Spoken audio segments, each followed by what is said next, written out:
Les comento cómo estuvo la sesión, bueno, la vez pasada, hace ya 2 años, si no me equivoco, un poquito menos. Esta sesión o este tema en particular surgió por un interés que yo tenía en aquel momento respecto al arte interactivo a partir de la investigación que estaba haciendo yo para la maestría. Y esta investigación estaba orientada a explorar precisamente qué estaba sucediendo con los medios. Ah, caray. Se me durmió.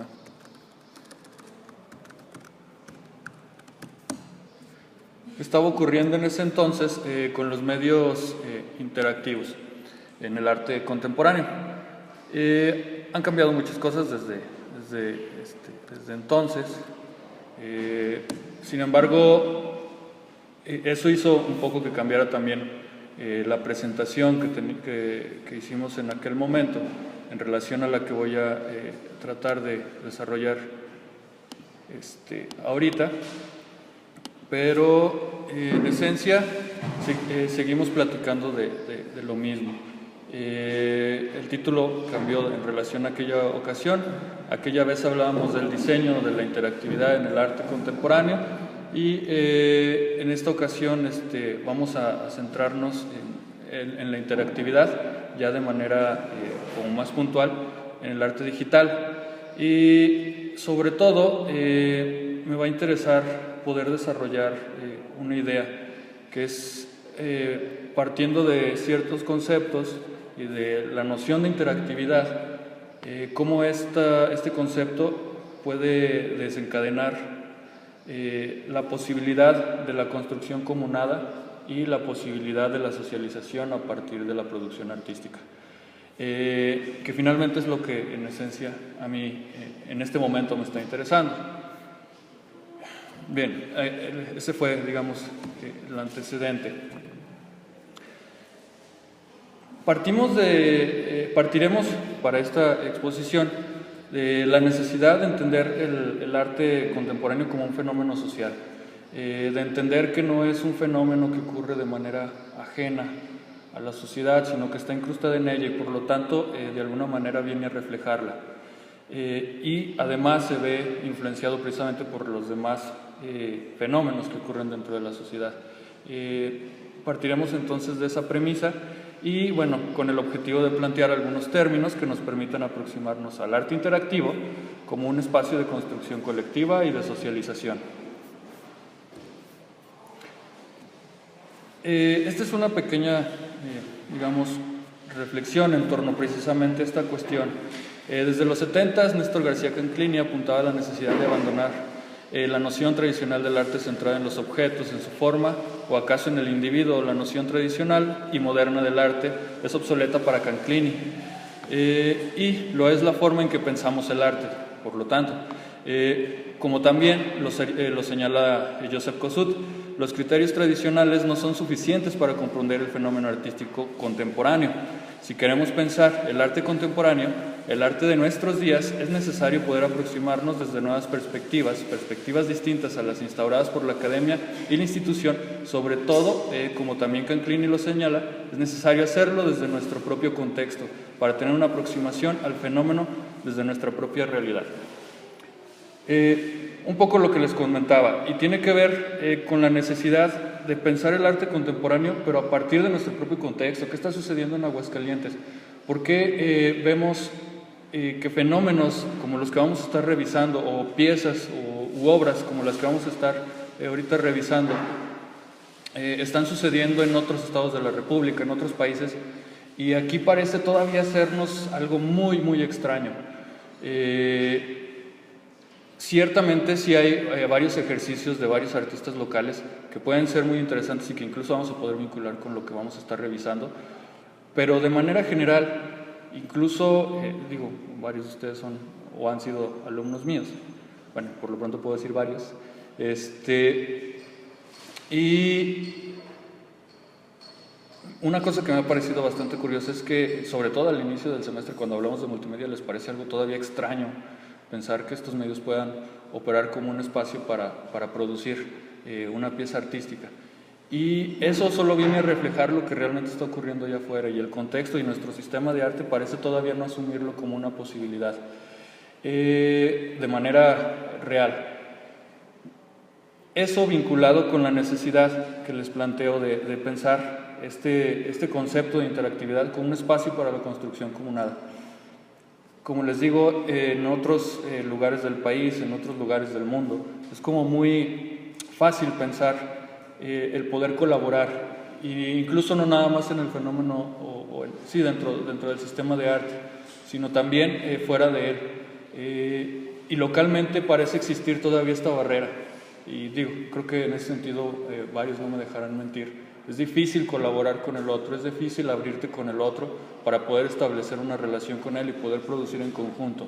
Pareciera que entonces no nos interesa todavía tanto la producción, pareciera que más bien nos interesa el estatus que podemos obtener a partir de la producción artística.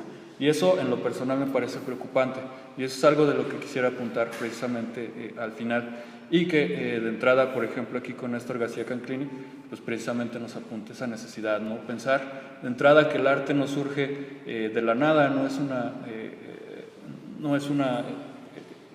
hay generación espontánea, surge de entrada de un contexto. El artista es un individuo necesariamente, por muy ajeno que quiera estar al contexto, es un individuo que está dentro de él, y por lo tanto toda su producción de alguna u otra manera va a estar vinculada precisamente con su contexto.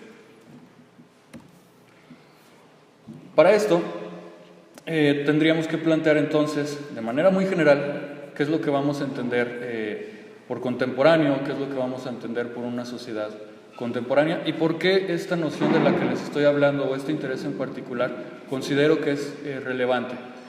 Dice, para Manuel Castells, el término sociedad en red hace referencia a una estructura social resultante de la interacción entre organización social, cambio social y paradigma tecnológico, constituida en torno a las tecnologías digitales de la información y la comunicación. Para Manuel Castells hay una ruptura, hay un cambio en el paradigma social, es decir, un cambio en la manera en que entendemos la sociedad, a partir del avance de la tecnología. Sin embargo, Castells es muy puntual en decir que la tecnología, o no ser determinista en cuanto a la tecnología. Él dice que la tecnología no ha venido a determinar el rumbo de la sociedad. Hay una relación bipartita en ese sentido. Tanto la tecnología tiene influencia sobre el desarrollo de la sociedad, como la sociedad dentro de la tecnología. Y lo podemos ver con diferentes ejemplos. Finalmente, el desarrollo tecnológico, las más de las veces, está condicionado por intereses políticos, intereses económicos. Entonces, no podemos hablar de que la tecnología determina la sociedad. Hay una relación, igual que con las otras entidades, como la economía y la política, que van a estar vinculadas precisamente con este desarrollo. Sin embargo, como les digo, para Castells hay esta ruptura, hay un cambio en el paradigma, en la manera en que nos pensamos, a partir de la incidencia del desarrollo, sobre todo de la microelectrónica y el desarrollo de la genética también. Eso para Castells ha permitido que pensemos el mundo de una manera distinta como lo veníamos pensando. A partir de ahí es que establece esta ruptura, y él habla de una sociedad, después lo viene a corregir. Primero hablaba de una era de la información, después viene a hablar de una era de la informatización. Es decir, la producción está vinculada con la información, la producción ya no está vinculada con los objetos, ya no está vinculada, como en la modernidad, con los modos de producción de objetos, sino con los modos de producción de información y el control de la misma. Alguna vez ya lo he mencionado en alguna de las sesiones. Finalmente, la información es poder, y es lo que de alguna manera Castells viene a sostener. Finalmente, quien tiene el control de la información es quien tiene el control de los medios de producción. Luego, pensar que somos contemporáneos es pensar que somos personas de nuestro tiempo. Agamben tiene de alguna manera muy claro este concepto, y dice: la contemporaneidad es una relación singular con el propio tiempo, que se adhiere a este y a la vez toma su distancia, más exactamente en su relación con el tiempo, que se adhiere a este a través de un desfase y un anacronismo. Para Giorgio Agamben, y digo, en lo personal me gusta mucho la manera en que lo desarrolla en este ensayo, que es lo contemporáneo. porque plantea la necesidad de que el individuo contemporáneo no sea solamente aquel individuo que se asume como un individuo que vive dentro de estos medios, ¿no? O que vive dentro de esta realidad. Se asume como un individuo que es crítico ante esos medios, que es crítico ante esa realidad. Para Giorgio Agamben esa es la cuestión, ser crítico, ser consciente. Por eso habla de este desfase, de este anacronismo. Es un individuo que pareciera estar afuera de esa realidad y sin embargo es partícipe de ella y es partícipe activo de ella. Y eso es lo que es importante para Agamben. Entonces, bajo esta noción, pensar en un arte contemporáneo no sería solamente pensar en un arte que se produce en nuestros días, sino pensar en un arte que se preocupa por su realidad, que se preocupa por su tiempo, ¿sí? No estoy hablando, y también Canclini lo va a acotar de esa manera, no estoy hablando de socializar el arte, de hacer un arte sociologizado, un arte que necesariamente tenga que preocuparse por la política, por la economía, que tenga que preocuparse por las personas. No estoy hablando de eso, y Canclini no lo hace tampoco. Canclini habla de un arte sociológico en relación de que tengamos que entender que el arte surge del contexto en donde se produce, que surge de su propia realidad, como Agamben va a pensar en el individuo contemporáneo, un individuo que se preocupa por su realidad, un individuo que no se muestra ajeno, ni se muestra dentro del devenir, que podríamos pensar en el mismo sentido que lo plantea Guy Debord en La sociedad del espectáculo, un individuo que parece dejarse llevar por todo lo que existe. Y si hoy se habla de fútbol, pues todos hablamos de fútbol. Y si yo hablo en contra del fútbol, sigo hablando del fútbol de cualquier manera. Esa sería la postura de Agamben. Y bueno, Roland Barthes también lo apunta de alguna manera. Dice, lo contemporáneo es lo intempestivo. Finalmente, estar en esta condición del individuo contemporáneo que propone Agamben es agobiante, es sumamente cansado. Por eso Roland Barthes va a hablar de lo intempestivo, de esa dificultad de asir nuestra propia realidad. Me interesaba plantear estos términos porque finalmente es partiendo básicamente de aquí que podemos empezar a pensar la interactividad como una herramienta, como un dispositivo que nos va a permitir el desarrollo comunal y sobre todo que nos va a plantear la necesidad de ese desarrollo comunal y sobre todo también de la posibilidad de establecer relaciones con el otro. Bien, finalmente el título de esta pequeña charla es sobre la interactividad en el arte digital. Primero, ¿por qué pensar en el arte digital? Primero, porque de manera inmediata en los ejercicios de producción basados en medios digitales es donde vamos a ver más claro esta relación. No es que estén ausentes en los otros medios de producción, en los medios tradicionales o en medios alternativos, sino que los medios digitales van a tener las herramientas quizás de manera más inmediata que nos van a permitir explorar esta vertiente. Es por eso que hablamos de entrada de un arte digital. Sin embargo, aquí primero habría que definir o habría que entender qué vamos a entender por arte digital y de entrada qué vamos a entender por lo digital. Aquello que es digital es precisamente aquello que está construido por dígitos, es decir, a través de código binario, ¿sí? Unos y ceros, encendido y apagado. No necesariamente tenemos que hablar de computadoras, podemos hablar de circuitos y los circuitos también están construidos a través de código o utilizan las más de las veces código binario. Entonces, no necesariamente tenemos que hablar de computadoras, pero sí de sistemas electrónicos, sobre todo que utilicen microtecnología. En este caso vamos a hablar precisamente en ese sentido de lo que estaría construido como digital. Y entonces, ¿qué entendemos como arte digital? Bueno, arte digital sería precisamente lo que está construido con base en esos medios. Y eso nos lleva a la siguiente distinción, arte digital versus arte en medios digitales, que va a ser necesaria esta distinción por lo siguiente.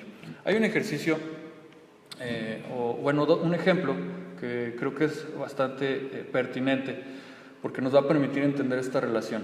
Imagino todos conocen dos proyectos de Google que van que están trabajando de manera independiente, pero ambos están vinculados con el fenómeno del arte.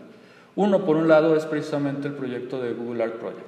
El Google Art Project es básicamente la reproducción de las galerías del espacio museístico tradicional en un espacio virtual. Por otro lado, tenemos el Dev Art with Google. Este es un proyecto que funciona de manera alterna. Curiosamente, es mucho menos sonado que el Google Art Project. Sin embargo, este proyecto está encaminado a desarrollar piezas artísticas a partir de las herramientas que tiene Google, a partir de sus APIs, a partir de los lenguajes de programación que Google ha desarrollado. Hay una distinción muy clara. Mientras que en el arte, en medios digitales, que sería en este ejemplo que les estoy poniendo, el Google Art Project, simplemente lo que hacen, por muy bien que lo hagan, es escanear o digitalizar aquellas piezas artísticas que consideran de entrada pertinentes o que consideran necesarias y las incrustan dentro de un espacio virtual que de hecho emula el espacio museístico. De hecho, quien alguna vez tuvo la oportunidad de ver Encarta, básicamente era esto. La diferencia es que esto es muchísimo más amplio por las posibilidades que tiene el desarrollo de Internet, por las posibilidades que tiene una empresa como Google y por las posibilidades de que tú como usuario puedes además apoyar o aportar información al sistema. Mientras tanto, a la par, el Debug with Google lo que nos permite es hacernos de más herramientas para esa producción. Y bueno, yo de entrada les recomiendo que sí le den una revisada. Hay cosas muy, muy interesantes, sobre todo que van a estar vinculadas con lo que vamos a estar discutiendo aquí. Con la posibilidad de incluir el otro dentro de la producción, con la posibilidad de explorar medios alternativos, incluso medios sensoriales distintos, que tienen que ver más con el tacto, que tienen que ver ya no nada más con ver o con escuchar, sino que tienen que ver con tocar, que tienen que ver con la noción de tiempo, con la manera en que nos inmiscuimos en el espacio, actos performáticos que ocurren a través de estas herramientas que está proponiendo o que está propiciando o aportando Google. Entonces, esa distinción, si quiero que quede clara, nos vamos a centrar precisamente en esto que entendemos como arte digital, arte que está producido precisamente en esencia con código binario. No la reproducción de un medio o de una pieza análoga, por llamarlo así, en un espacio virtual o digital. Bien. Dice, se comenzó a hablar del arte digital como una forma de creación artística particular entre 1950 y 1970, a partir de la generación de las primeras obras con ordenador. Es decir, esto también hay que entenderlo, no estamos hablando ni descubriendo el hilo negro, esto ya tiene por lo menos casi 70, bueno ya cerca de los 70 años, nos falta poco para llegar a los 70 años, de que esto empezó a sonar, no que esto empezó a existir, porque podemos encontrar incluso algunos atisbos que podríamos vincular incluso con Dada, o ejercicios de la modernidad que podríamos vincular con el arte digital. Eso hay que entenderlo, esto no es el hilo negro ni es nada nuevo. Sin embargo, lo que vamos a ver es que precisamente las herramientas que tenemos actualmente nos permiten explorar nuevas posibilidades que quizás en este momento todavía no eran muy asibles. Incluso los intereses nos vamos a dar cuenta que son distintos. Dice, en 1952, Ben Lapotsky creó Oscillations, que son estas, bueno, es una serie de imágenes, no sé, son unas 50, 60, no sé cuántas sean, muchas imágenes, pero las construye para partir de algoritmos matemáticos. Y lo esencial, o lo importante de esto es que finalmente está construido a partir del ordenador. Es decir, no hay una intervención de la mano de manera directa, sino que está construido a partir del ordenador. Estamos hablando de 1950. En 1961, John Whitney genera la película Catalog. Y bueno, aquí lo tengo, vamos a ver un fragmento porque sí mide un poquito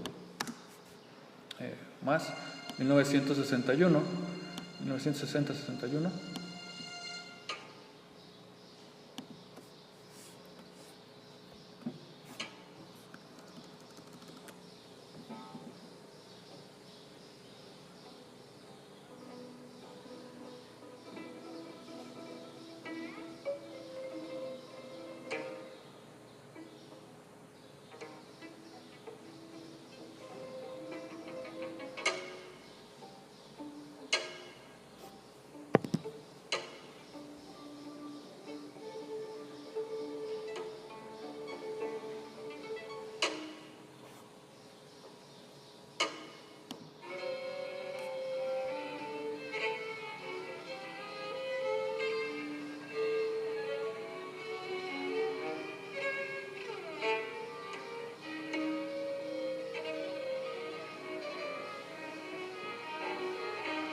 no podemos negar quizás el vínculo con el videoarte.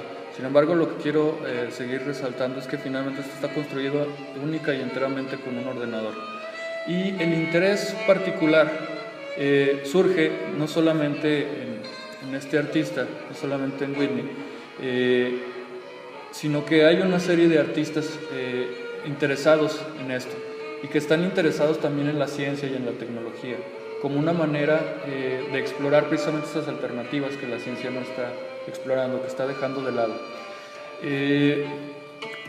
Para Whitney hay una relación directa con la teoría fractal y el desarrollo de las teorías matemáticas de ese momento.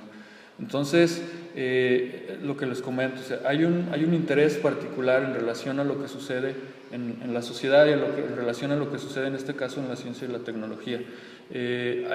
Finalmente pareciera ser experimental,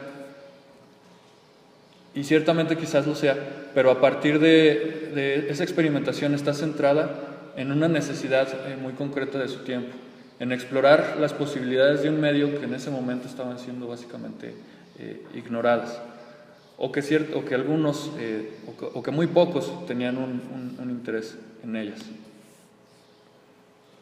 Sin embargo, nos plantea de entrada un antecedente.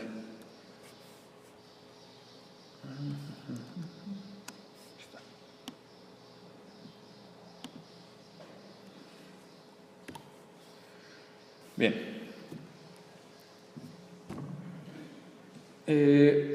Otra cosa que considero que es pertinente comenzar a distinguir para comenzar a abordar la interactividad, y aunque lo vamos a hacer de manera muy general, es abordar una distinción entre diferentes conceptos que estarán vinculados de alguna manera con el arte digital o con el arte producido a partir de medios digitales.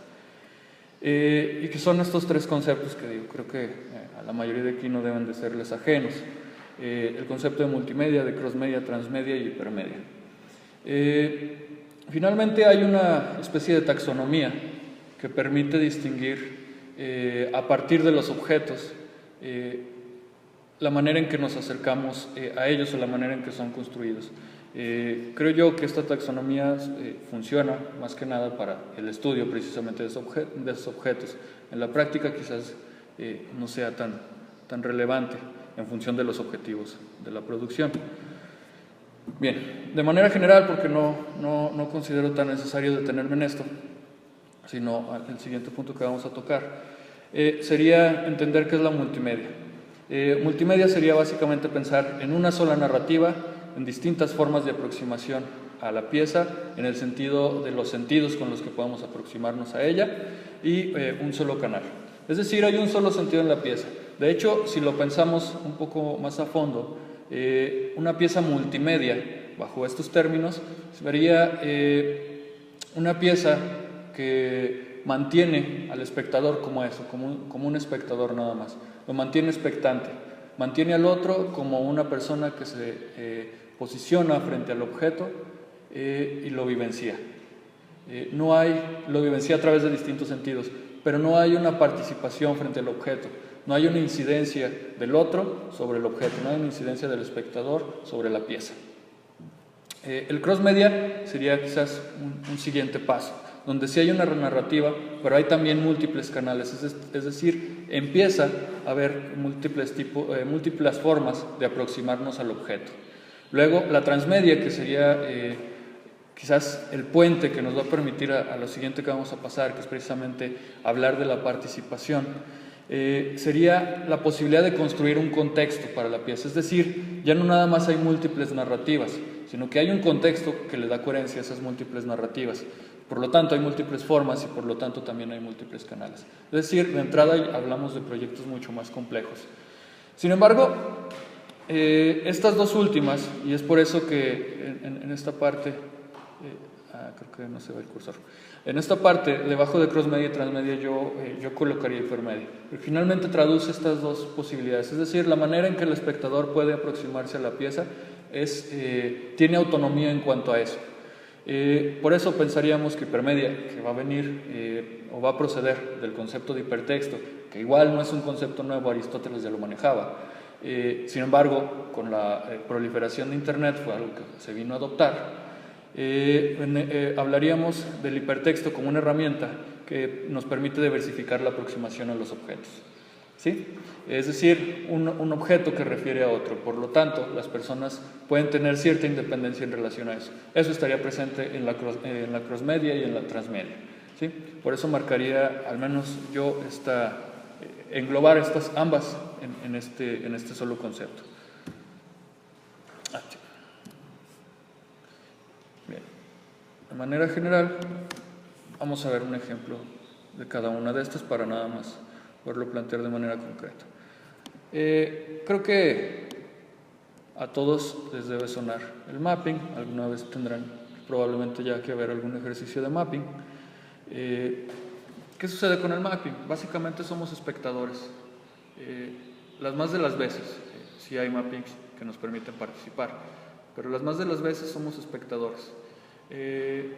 Por eso les pongo este ejemplo. Finalmente es una pieza que pareciera ser una silla, que en realidad es una pieza escultórica, y sobre ella se está haciendo una proyección.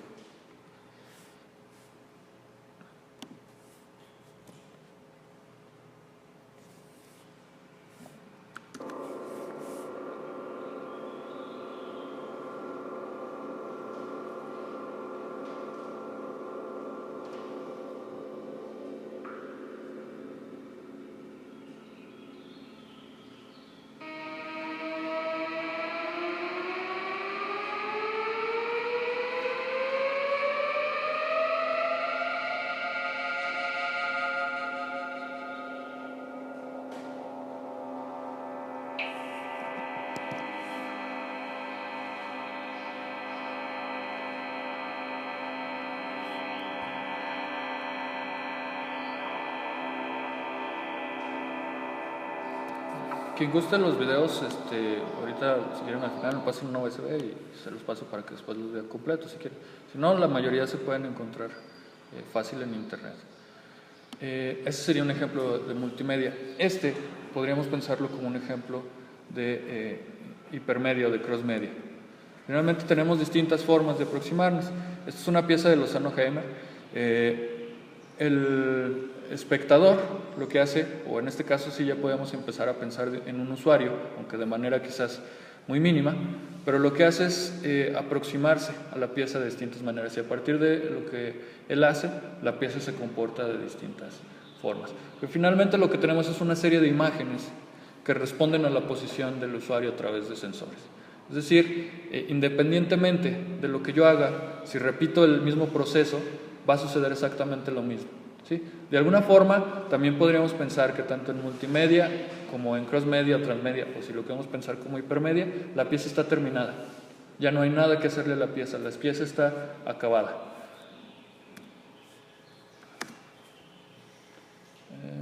Este es el siguiente, ahorita se los muestro.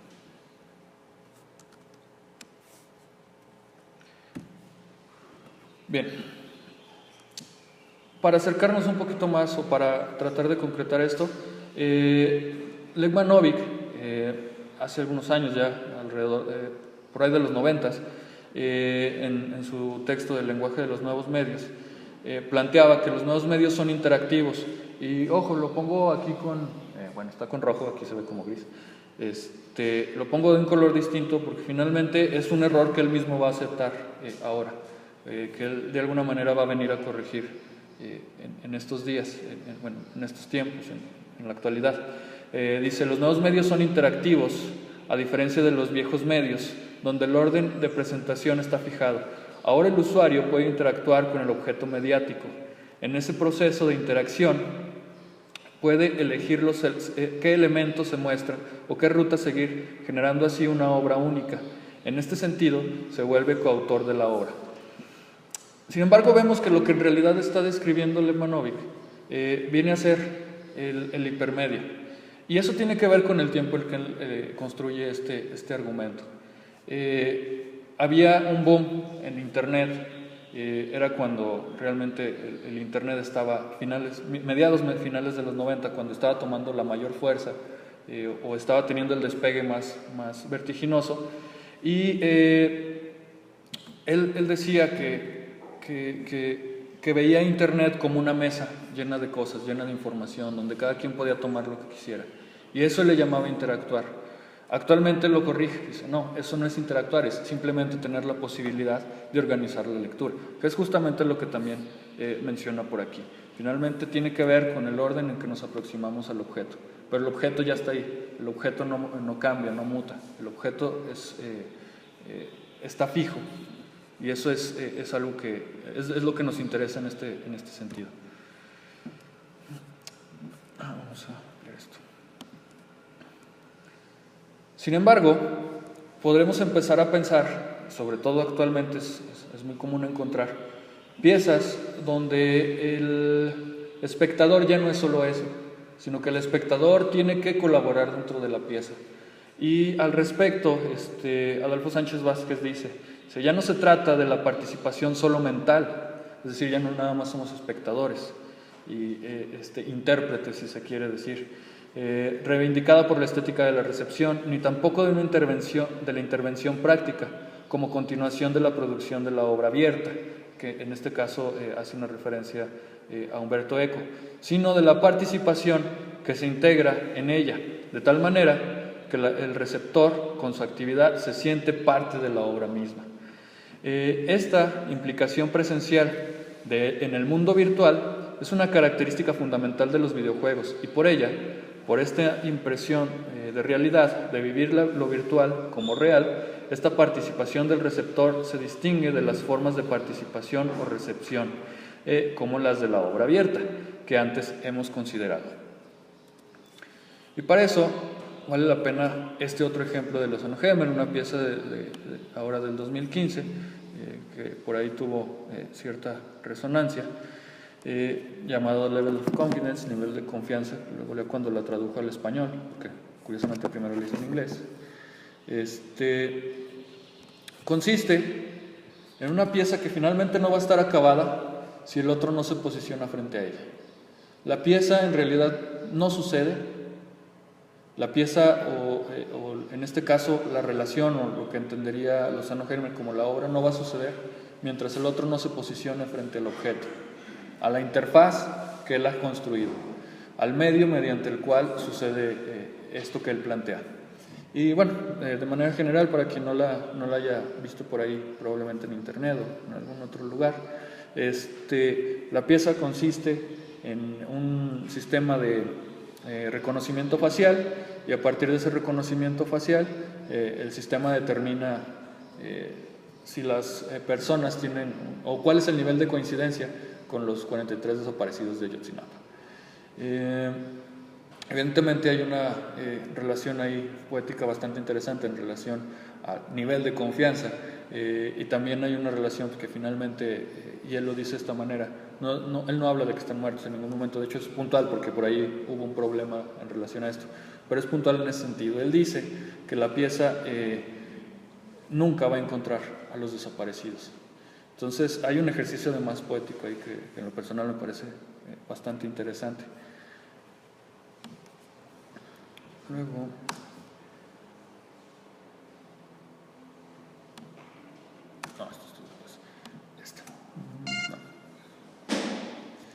Sin embargo, como les decía, esto no es nuevo, esto viene sucediendo desde hace mucho tiempo.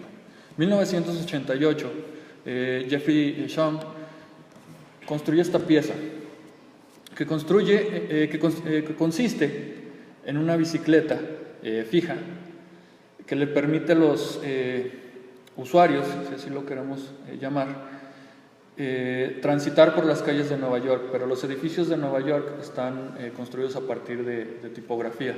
Es decir, en realidad, sí se alcanza a ver bien, en realidad no hay edificios como tal. Sin embargo, le está permitiendo al usuario participar de la pieza. Ojo, no hay interactividad porque yo puedo trazar el mismo camino y puedo tener el mismo resultado. Sin embargo, hay una participación activa, es decir, yo tengo que pedalear en la pieza. Si yo no pedaleo en la pieza no va a suceder. ¿Sí? Sí hay una distinción, hay una inmersión, que ahorita vamos a revisar ese concepto que utiliza Adolfo Sánchez Vázquez también para abordar este problema. Hay una inmersión en la pieza. Insisto, si después quieren revisar los videos, con gusto ahorita me pasan una USB y se los rolo. Y bien, para abordar este problema, Adolfo Sánchez Vázquez va a utilizar estos dos conceptos. Un concepto que es el concepto de inmersión y, por otro lado, el pensar en un interactor. Es decir, un individuo que construye a la par, un individuo que participa activamente en la construcción de la pieza. Por eso podemos pensar que la pieza no está concluida hasta que el otro está dentro de ella, hasta que el otro está siendo partícipe de ella. Y habla de un nivel de inmersión en el sentido de que representa un compromiso del otro. El otro tiene que comprometerse con la pieza, y entre más comprometido esté con la pieza, en el caso, o como lo menciona Adolfo Sánchez Vázquez, va a haber un nivel de experiencia frente a la pieza mucho más amplio. Creo que lo podemos ver probablemente en algún ejercicio que hayamos hecho nosotros, o en alguna pieza a la que nos hayamos enfrentado. Finalmente, este nivel de inmersión va a estar presente en medida en que nosotros queramos participar de la pieza, que va a ser una de las condiciones de este tipo de piezas. Si nosotros no participamos, si nosotros no nos enfrentamos a ella de manera activa, la pieza no sucede, simplemente es un objeto ahí, simplemente es un montón de cosas, de cachivaches, si lo quieren ver, que están ahí, incluso estorbando dentro de la galería, ¿no? Si el otro no quiere participar, no asume esta inmersión con compromiso, no va a suceder nada. Ciertamente estamos hablando de un arte que no solamente a nivel conceptual quizás sea más demandante, como lo podría ser cualquier otro medio, sino que es demandante en medida de que requiere que el otro participe activamente en esta construcción. Y luego vamos a tener el siguiente paso, que sería precisamente pensar en la interactividad. Y Claudia Giannetti lo va a definir de esta manera. Dice: el hecho de que el observador de la obra de arte se transforme en partícipe de un sistema interactivo, y ojo con esta idea de sistema, plantea preguntas tanto sobre la forma en que se produce su actuación sincrónica con el sistema, hay sincronía con el sistema, es decir, están operando a la par con el sistema, como sobre la relación entre su entorno, el entorno real del público, y el contexto del sistema, el contexto virtual de la obra. La obra interactiva debe reaccionar ante la conducta humana, pero desde la posición del observador partícipe debe existir una conciencia de la capacidad de reacción de la obra frente a la acción del público. Esto significa dar una nueva dimensión tanto a la máquina como al espectador. De hecho, Claudia Giannetti va a decir: pocas cosas, pocas piezas que se proclaman interactivas en realidad lo son, porque no cumplen con este criterio. Debe de haber autonomía no solamente del partícipe en la construcción de la pieza, sino que el sistema debe de ser autónomo también. Y esto nos lleva a esta serie de conceptos. De entrada hay un sistema, es decir, que hay una construcción compleja que permite que el sistema se vuelva independiente. Es decir, hay un desprendimiento total de la noción de autoría, en el sentido de que ya no es el autor el que está imponiendo el objeto, sino que el objeto toma relevancia a partir de sí mismo, y a partir de esa relevancia construye con el otro, establece una relación con el otro. Por eso habla de darle posibilidad, o, ¿cómo lo menciona? Darle una nueva dimensión a la máquina. Y entonces podemos volver a este concepto de interactor, pero sobre todo para Giannetti va a ser importante este otro concepto, el concepto de coautoría. Es decir, ya no hay nada más un artista, autor, creador que impone su noción respecto al mundo, sino que está permitiendo que el otro tenga esta construcción, sino que está permitiéndole al otro que acceda a esa propuesta quizás, pero a partir de su propia construcción, con autonomía y con la autonomía que también el sistema tiene. Y dice, o a partir de este interés que tiene Claudia Giannetti, construye un concepto que denomina endoestética, que precisamente plantea como un modo de abordar esta relación que establecemos con este tipo de piezas. Y lo toma a partir de la endofísica de Otto Rosler. Y al respecto, Peter Weibel un matemático, bueno, es bioquímico si no me equivoco, pero ha trabajado mucho en esta área de la inteligencia artificial, dice: la endofísica es una ciencia que investiga el aspecto de un sistema cuando el observador se vuelve parte de él. ¿Existe otra perspectiva posible aparte del observador interno? Somos meros habitantes del lado interno de cualquier interfaz. Entonces, ¿cuál es el significado de la objetividad clásica? La endofísica muestra hasta qué punto la realidad objetiva depende necesariamente del observador. Y esto tiene que ver con otra cosa que también Claudia Giannetti mencionaba. Hablaba de lo virtual, hablaba de la virtualidad de esa máquina.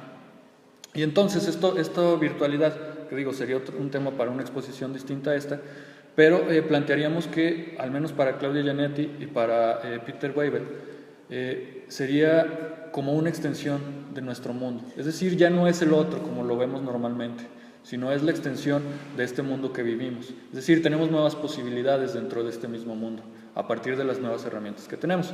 Y al respecto de la endofísica, dice Claudia Giannetti, la endofísica trata principalmente de la teoría de la simulación, cuyos elementos claves son el observador y la interfaz. Los seres humanos somos parte de nuestro mundo y no podemos acceder directamente a él u observar desde fuera el mundo en que vivimos. Pero la endofísica, esta posición exterior del mundo, para la endofísica, esta posición exterior al mundo solo es factible en un modelo, en un sistema simulado y no en la realidad misma. Por ello, es necesaria la creación de una interfaz entre el observador y el mundo, a un modelo un modelo de mundo, como por ejemplo un mundo artificial creado en el ordenador. Y ojo que habla de por ejemplo, no habla de un determinismo, porque podemos pensar que finalmente también puede haber piezas interactivas que hagan omisión de lo digital. Luego dice, finalmente tenemos que pensar en esto. La interactividad, si estamos hablando de sistemas autónomos, va de entrada a implicar una relación con la tecnología mucho más estrecha. En este sentido, si hablamos de un sistema de interacción, podemos empezar a pensar de lo que es la vida artificial, y también podemos empezar a pensar en inteligencia artificial y redes neuronales. Dice, mi aproximación a la pregunta por la inteligencia artificial tiene que ver con la naturaleza de la comunicación humana y la personalidad, y pensar sobre nuestros comportamientos, que de alguna manera tiene que ver con la ausencia de pensamiento. Contra las palabras no significa nada excepto valores asociativos, cuando la memoria tiene solo algunos momentos de duración, cuando somos automáticos. Kane Feingold es también un artista, y él está muy interesado, como ahí lo vemos en esta reflexión que hace, respecto a la inteligencia artificial, pero no la inteligencia artificial en el sentido que nos prevenía Armando en la sesión pasada. Armando en la sesión pasada nos prevenía de cómo los artistas y los productores tienden a irse por la vertiente del desarrollo tecnológico por sí mismo, como si eso fuera para ellos lo primario. Este artista precisamente también tiene como muy clara esa noción, y como lo veíamos en esta reflexión, finalmente lo que le interesa son las relaciones humanas, y cómo esta inteligencia artificial, estas herramientas, estos medios, le permiten abordar esos problemas. What's on your mind? Why do you ask? I'm just curious what you were thinking about. How do you know I am was thinking about? Yeah, I guess that's a good question. Perhaps you don't think. That's nice. Don't feel insulted. I was just asking what you think about, really, not if you think about. Básicamente, la pieza opera mediante esta cabeza que está en una maceta y un sistema de inteligencia artificial basado en el lenguaje. Lo que hace el artista a través de esta pieza es de entrada cuestionar precisamente la noción del que somos. Y lo que hace es que construye este sistema de inteligencia artificial donde el sistema de inteligencia artificial es consciente de su existencia, pero tiene una pregunta fundamental: ¿qué hago yo aquí? ¿Por qué no tengo cuerpo? ¿Y por qué estoy en este espacio? Si lo piensan, no son preguntas de la ciencia, son preguntas de la vida misma. Y este artista utiliza precisamente estos medios para cuestionar esta posibilidad a partir de la relación que establecen los otros frente al objeto. Aquí traía la otra. ¿Dónde está? Aquí está.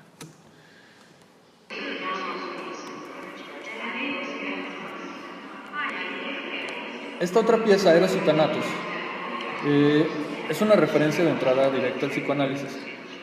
Y lo que hace es que estos dos objetos o estos dos muñecos empiezan a establecer relaciones entre ellos.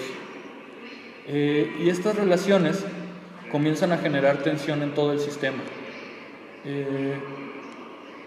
Precisamente emulando la tensión que a través del psicoanálisis podríamos pensar en el hombre, ¿no? Sin embargo, está emulando esta tensión a partir de un sistema de inteligencia, o de dos sistemas de inteligencia artificial que discuten entre ellos. Es por eso que no los vemos en realidad hablar. Lo que vemos es esa tensión que están generando.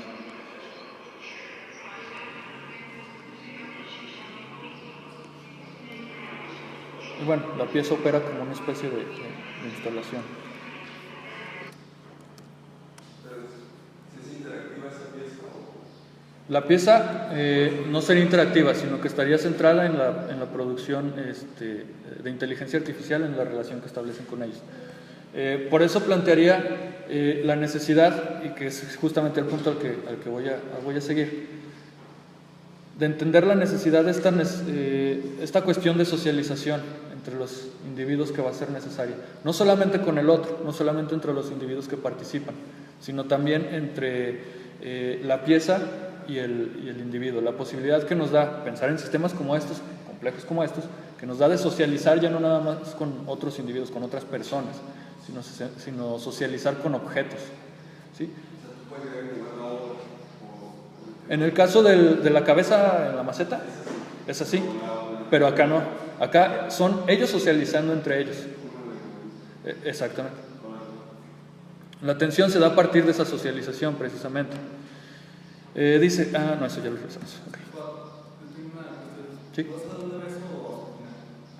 No, si quieres de una vez. Bueno, lo que pasa es que veo una comparación del primer artista que nos presentas, es como, dijiste que era tecnología artificial, ¿verdad?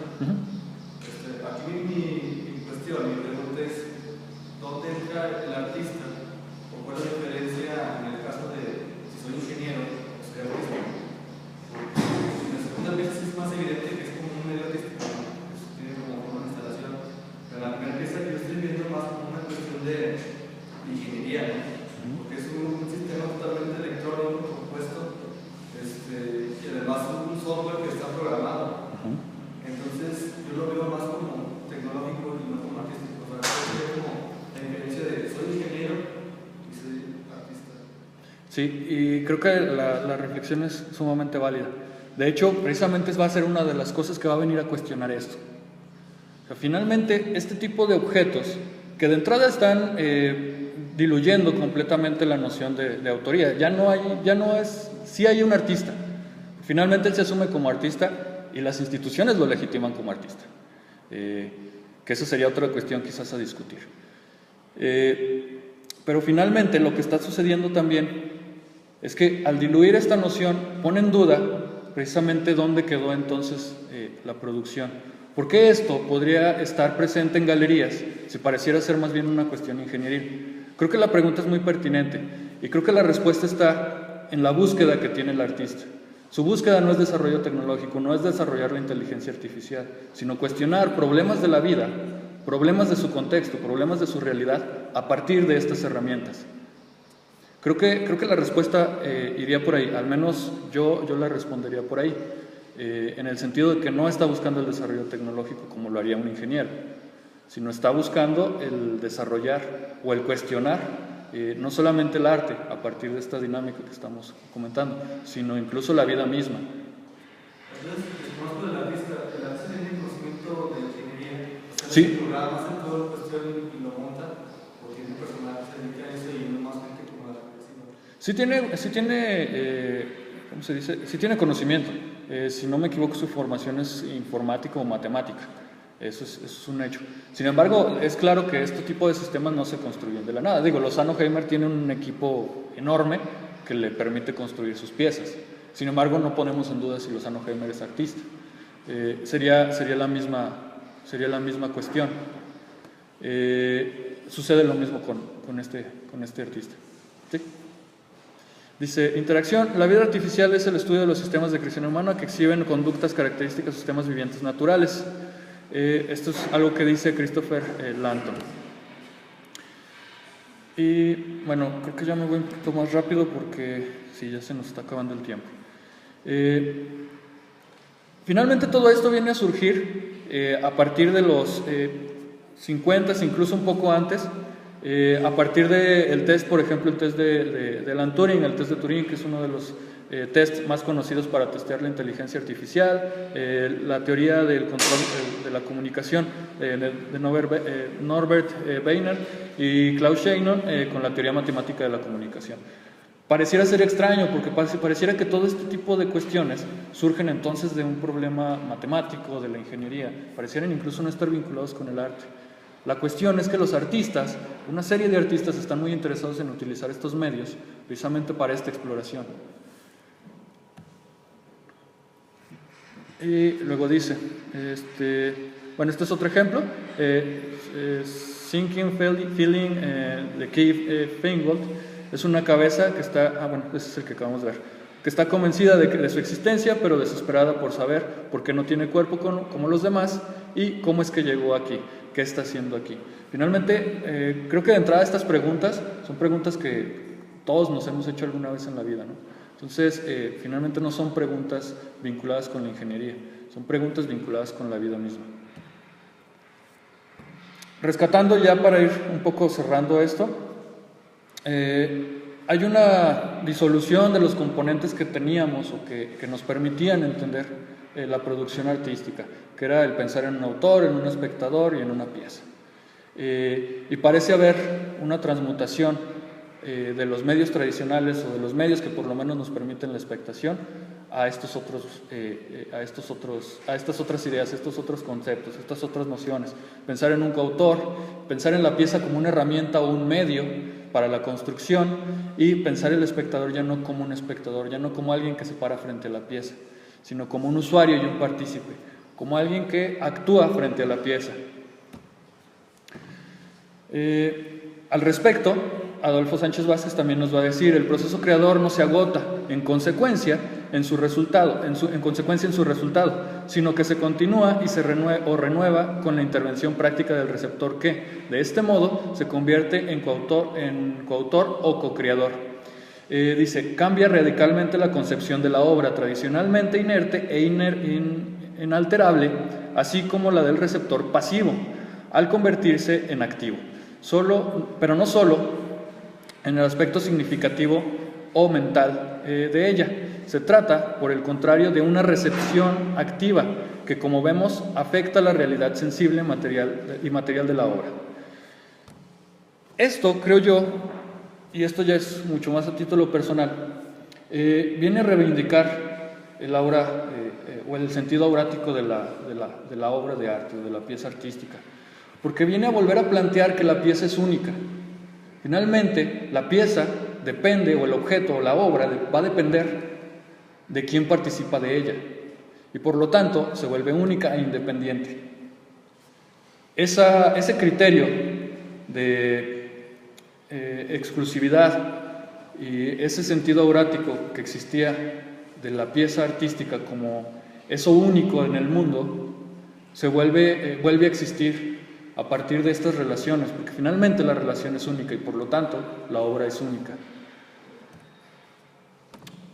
Y otra cosa que viene, creo yo, también a reivindicar este sentido de la obra es esta cualidad de socialización, porque finalmente la pieza se convierte en ese medio para la socialización y a su vez este medio para socializar, esta posibilidad de permitirle al otro construir, esta posibilidad de permitirle a varios construir de manera conjunta, se vuelve un acto de resistencia frente a las estructuras impositivas, frente a lo político básicamente.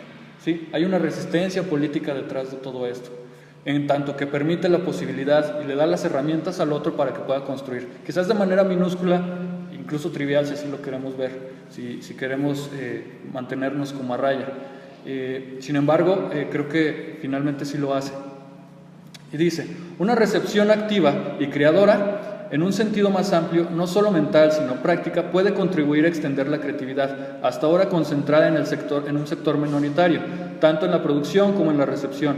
Pero para ello, en el terreno de la recepción, la obra ha de ser no solo un objeto de contemplar, sino transformar, contribuyendo así a ampliar el área de la creatividad en la socialización de la creación. Ahora bien, lo que este arte electrónico, computarizado o digital no puede aportar en el plano estético o aporta limitadamente, sí puede ofrecerlo en el plano social al permitir compartir, extender o socializar la creación. Para Sánchez Vázquez sigue existiendo esta noción respecto al arte, sigue existiendo esta cuestión de que el arte debe de ser bello. Sin embargo, no descarta o no deja de lado que finalmente este valor está presente y por lo tanto quizás sea otra cosa en lo que debamos prestar atención, la posibilidad de construir en conjunto. Me voy a saltar esto nada más es una referencia. Finalmente, una reflexión que me gustaría, o un cuestionamiento que me gustaría dejar en el aire, es que el juego pareciera tener esta misma cuestión que la interactividad. Y bueno, ya para cerrar, José Luis Brea habla al respecto y dice, así y ahora, toda forma contemporánea de la cultura se asemeja a un dispositivo RAM, a una memoria de proceso, y su función no es más asegurar la recuperabilidad del pasado, sino únicamente tensar la conectividad e interacción de los sistemas en el presente, para producir por su medio la intelección recíproca. En el ámbito del conocimiento y las economías red, sí es sin limitaciones pensable, pues aquí, el pensar ser poseído o bien el bien por otro, no implica desposesión del uno, sino, acaso al contrario, enriquecimiento de ambos. Y es justo lo que estoy comentando. Finalmente, José Luis Brea asume esta posibilidad de pensar que este tipo de relaciones que se pueden establecer dentro del arte, donde se puede priorizar al otro dentro de la construcción y donde se le puede dar autonomía a la pieza, al objeto, y se le puede dar autonomía al espectador, en este caso ya usuario, frente a la construcción, va a permitir esto, va a fomentar, de alguna manera, entre comillas, va a fomentar que se dé esta relación que en el caso de José Luis Brea lo menciona como la relación que existe con la sociedad contemporánea, que lo veíamos justamente al inicio. Castells habla de una sociedad red porque es una sociedad construida a partir de este tipo de relaciones. José Luis Brea habla de una economía red en ese mismo sentido, una economía de las ideas, una economía de las relaciones, y entonces dice, es sin limitaciones pensable que la desposesión de uno no implica la posesión de uno no implica la desposesión del otro, sino que precisamente está encaminado a compartir, y sobre todo a compartir conocimiento, no a compartir los objetos. Bien, eso sería con lo que